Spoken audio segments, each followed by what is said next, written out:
90 రోజుల కోర్సు పూర్తి చేస్తే చాలు 100% ప్లేస్మెంట్ సపోర్ట్ తో సాఫ్ట్వేర్ జాబ్ మీ సొంతం. వెంటనే కోడ్ జ్ఞాన్ డెస్టినేషన్ ని సంప్రదించండి. నమస్కారం సార్. నమస్తే. కొన్ని సిచ్యువేషన్స్ కొన్ని ఇన్సిడెంట్స్ చూసినప్పుడు రెస్పాన్సిబిలిటీ ప్రతి ఒక్కరు, ఇటు గవర్నమెంట్ కావచ్చు అండ్ అలాగే ఇండివిజువల్గా మనం కావచ్చు, పేరెంట్స్ కావచ్చు, ప్రతి ఒక్కరు కూడా ఒక రెస్పాన్సిబిలిటీని తీసుకోవాలి అని అనిపిస్తూ ఉంది.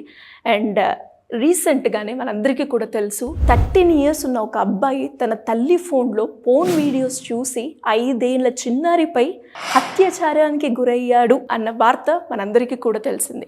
అయితే అది కూడా మన తెలుగు రాష్ట్రాల్లోనే జరిగింది. కానీ ఆ అబ్బాయిని ఎందుకు అలా చేశావు అని పోలీసులు అడిగినప్పుడు, నేను ఇలాంటి వీడియో మా అమ్మ ఫోన్లో చూశాను అని చెప్పడం జరిగింది. అసలు ఇప్పుడు ఎవరిది తప్పంటారు? ఫోన్ ఇచ్చిన తల్లిదా లేదంటే చూసిన పిల్లోడిదా? దీన్ని ఏ విధంగా చూడాల్సిన అవసరం ఉందంటారు? ఇలాంటి ఇన్సిడెంట్ జరగకుండా ఉండాలి అంటే మనం ఎలాంటి ప్రికాషన్స్ తీసుకోవాలి సార్? చాలా ఇంపార్టెంట్ పాయింట్ ఇది డిస్కస్ చేసుకుని, these are the hints, realise అవ్వాలి. ఇది ఆల్రెడీ ఇది వెస్టర్న్ సొసైటీలో జరుగుతోంది, అందరి దగ్గర కాకపోయినా జరుగుతోంది. అండ్ ఇప్పుడు మన దగ్గరికి చాలా త్వరగా వస్తోంది. డిజిటల్ ఎక్స్పోజర్ ఎక్కువైపోయి ఎక్స్ప్లిసిట్ కంటెంట్ ఏదైతే మనం ఏ వయసులో చూపించాలో చూపించకుండా త్వరగా ఈ డిజిటల్ వరల్డ్లో ఎక్స్పోజ్ అయిపోవడం వల్ల చాలా అనర్థాలు జరుగుతాయి. ఇది నిజంగా కూడా మానసిక రుగ్మతగా మారబోతోంది. చిన్న ఏజ్ నుంచే జనాలని పావులు చేసుకోవడానికి, చిన్న ఏజ్ నుంచే వాళ్ళ కంటెంట్కి అడిక్ట్ చేసుకోవడానికి మనం సోషల్ మీడియా ఓపెన్ చేస్తే ఏ వీడియో వస్తుందో అని భయపడిపోయే పరిస్థితికి వచ్చాం. ఓకే, అలాంటిది పిల్లల చేతిలోకి వెళితే అన్కంట్రోల్డ్గా మారబోతుంది. అండ్ దీన్ని సపోర్ట్ చేసే వాళ్ళు ఉన్నందుకు నాకు ఆశ్చర్యం వేస్తుంది. తప్పేంటి, ఇంకా ఎర్లీగా స్టార్ట్ చేయాలి, ఇందులో ఏదో ఎడ్యుకేట్ చేయాలి, ఇలా నేర్పించాలి, విచ్ ఇస్ నాన్ సెన్స్. చెయ్యకూడదు.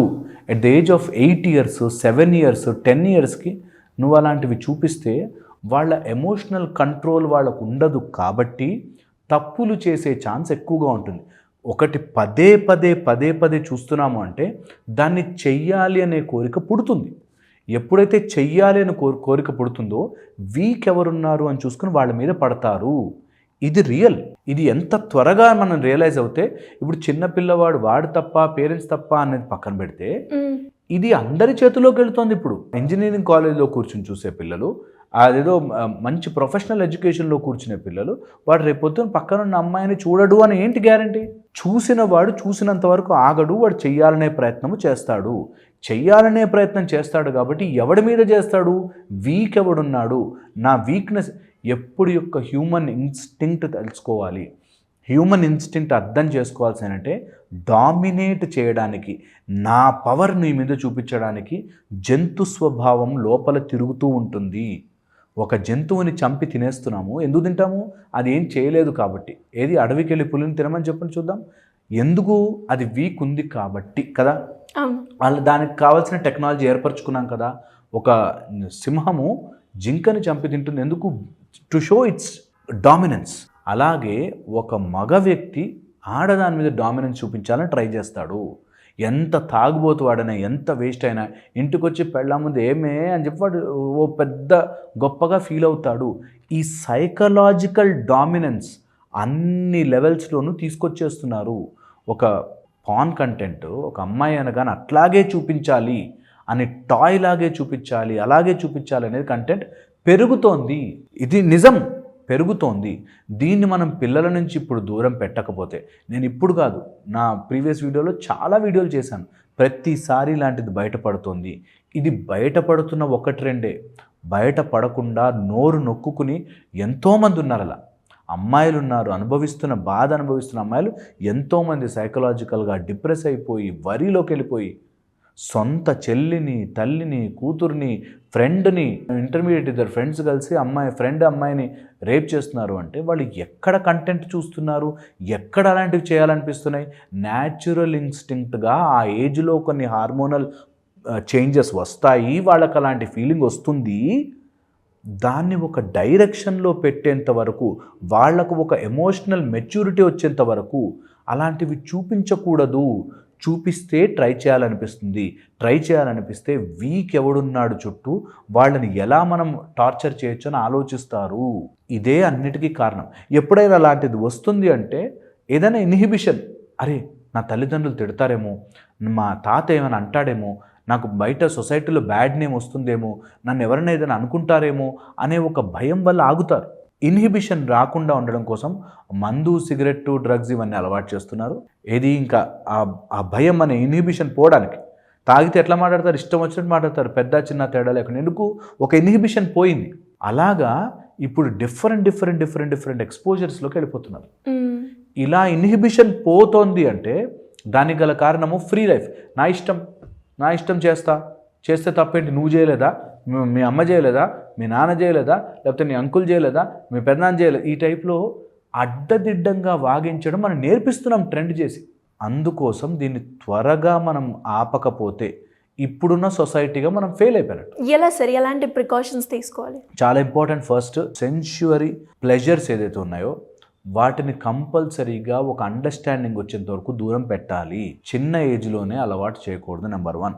సెకండ్ వచ్చేసి ప్రతి దానికి ఒక పద్ధతి ఉంటుంది అన్నది నేర్పించాలి. అది రూల్ కదా, break the rules. No, don't break the law, don't break the rule. ఎప్పుడు ఇంపార్టెంట్ అది. రూల్స్ బ్రేక్ చేయాలి కాబట్టి అని చెప్పి నువ్వు ఎంతకన్నా దిగజారి చేయకూడదు.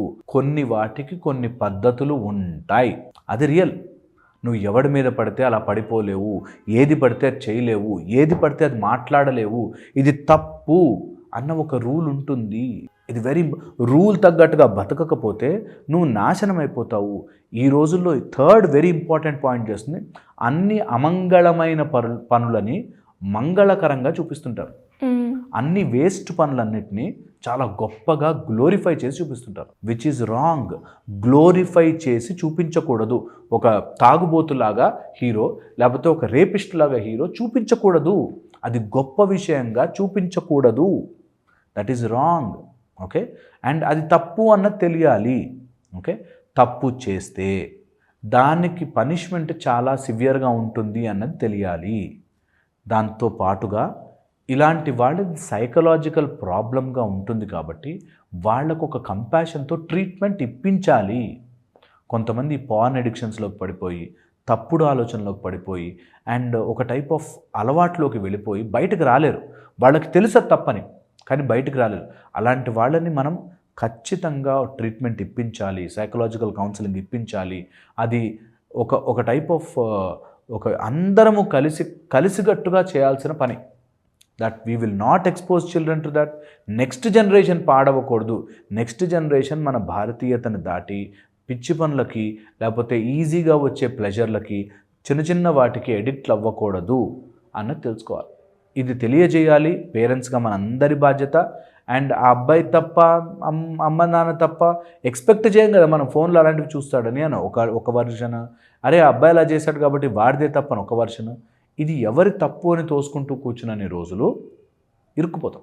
తప్పు కాదు, ఇది ఇలాంటి జరుగుతోంది అన్నప్పుడు బాధ్యతగా జాగ్రత్త ఏం తీసుకున్నాం అన్నది ఇంపార్టెంట్.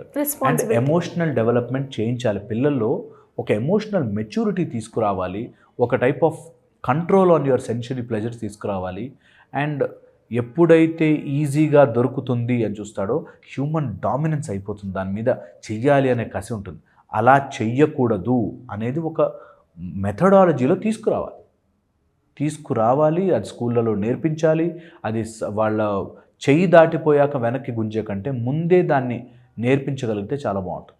ఓకే, ఇది ఒక రోజులో అయ్యేది కాదు, బై పాలసీ తీసుకురావాలి ఇది. అండ్ మేము కూడా ఎప్పుడు చెప్తుంటాం, whenever you notice such thing, అలాంటి ఇంక్లినేషన్ ఉంది అనగానే అర్లీగా దాన్ని ఆపాలి. సరేలే ఆ ఏజ్లో అందరికీ ఓకే, అది కామనే అని వదలకూడదు. అర్లీగా దాని గురించి ఒక అండర్స్టాండింగ్, అవగాహన తీసుకొచ్చి మెల్లగా వాళ్ళ ఎనర్జీని డిఫరెంట్ డైరెక్షన్లో పెట్టాలి. ఇది చాలా ఇంపార్టెంట్. అండ్ చాలామంది చేయి దాటిపోయి ఏం చేసుకోలేక, వెనక్కి రాలేక చాలా ఇబ్బంది పడతారు. సో అలాంటి వాళ్ళకి there are therapies, there are counsellings, there are sessions. మంచి డాక్టర్స్ ఉన్నారు మన దగ్గర ఇప్పుడు. వాళ్ళందరి హెల్ప్ తీసుకుని ఖచ్చితంగా ఇట్లాంటివి ఏమైనా ఎక్కువ అడిక్షన్లోకి వెళుతున్నారంటే దాన్ని ఆపి తీరాలి. దాన్ని ఒక ఆర్గనైజ్డ్ వేలో వీటన్నిటిని మనం అరికట్టాలి. పిల్లలకి ఫోన్లు కానీ, pan content, violent content, crime content ఇవి చూపించకూడదు. నేర్చుకుంటారులే, తెలుసుకుంటారులే కాదు, వాళ్ళ కంట్రోల్ ఉండదు, వాళ్ళు త్వరగా తెలుసుకోలేరు. ఒక మెచ్యూరిటీ వచ్చేదాకా అలాంటి వాటికి చైల్డ్ కంట్రోల్, పేరెంటల్ కంట్రోల్ ఉండి తీరాల్సిందే, కంపల్సరీ. అది ఇది hope they take it in positive sense. మనం ఎంత మొత్తుకున్నా ఇలాంటి వాళ్ళు వస్తూనే ఉంటారు, ఇలాంటివి జరుగుతూనే ఉంటాయి. దీన్ని మనం ఎప్పటికప్పుడు ఒక సిస్టంలా తయారు చేసుకోకపోతే ఇబ్బంది పడుతుంది. సో పాలసీ లాగా తీసుకురావాలంటే మనకు ఒకవేళ అడల్ట్ సైట్స్ ఉంటే పిల్లల్ని అసలు నో మ్యాటర్ వాట్ అలౌ చేయకూడదు. ఎలాంటి ఐడి నుంచి వస్తుంది ట్రాక్ డౌన్ చేసుకోవాలి. ఒకవేళ అలాంటివి ఏమైనా కంటెంట్ కనుక పిల్లలు చూస్తున్నట్లయితే వాళ్ళని ఎలా కర్బ్ చేయాలి, వాళ్ళకి ఎలాంటి కౌన్సిలింగ్ ఇప్పించాలి, వాళ్ళని ఏ స్టేజ్లో వాళ్ళని ఆపాలి, ఇది వెరీ వెరీ ఇంపార్టెంట్.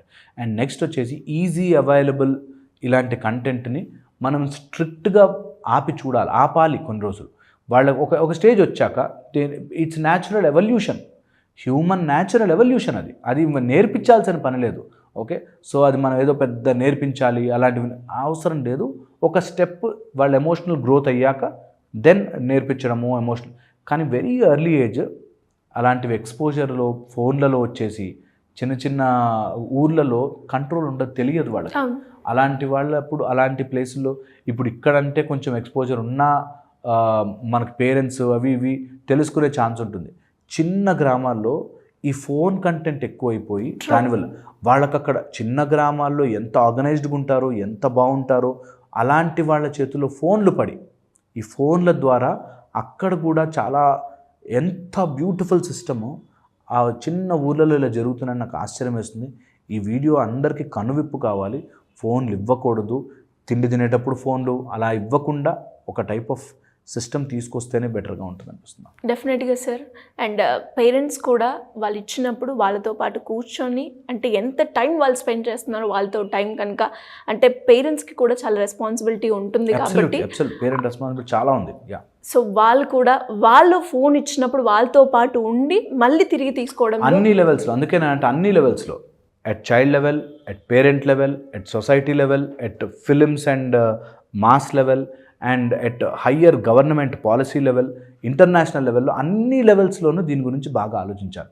ఎందుకంటే మనం ఇచ్చినా లేకపోయినా ఒక నెక్స్ట్ జనరేషన్ అయితే వస్తుంది. డెఫినెట్గా సార్, మీరు చెప్పిన ఏవైతే 5 పారామీటర్స్ ఉన్నాయో ప్రతి ఒక్కరు కూడా చెక్ చేసుకోవాల్సిన అవసరం ఉంది. బికాస్ పిల్లలే రేపటి భావి భవిష్యత్తు పౌరులు అని చెప్తూ ఉంటారు కాబట్టి వాళ్ళ ఫ్యూచర్ పేరెంట్స్గా కావచ్చు సొసైటీ పరంగా కూడా బాగుండాలి అనుకుంటారు కాబట్టి ఇలాంటి జరగకుండా ఉండాలి అంటే ప్రతి ఒక్కరు కూడా రెస్పాన్సిబిలిటీ తీసుకోవాల్సిందే. Thank you sir, thank you so much.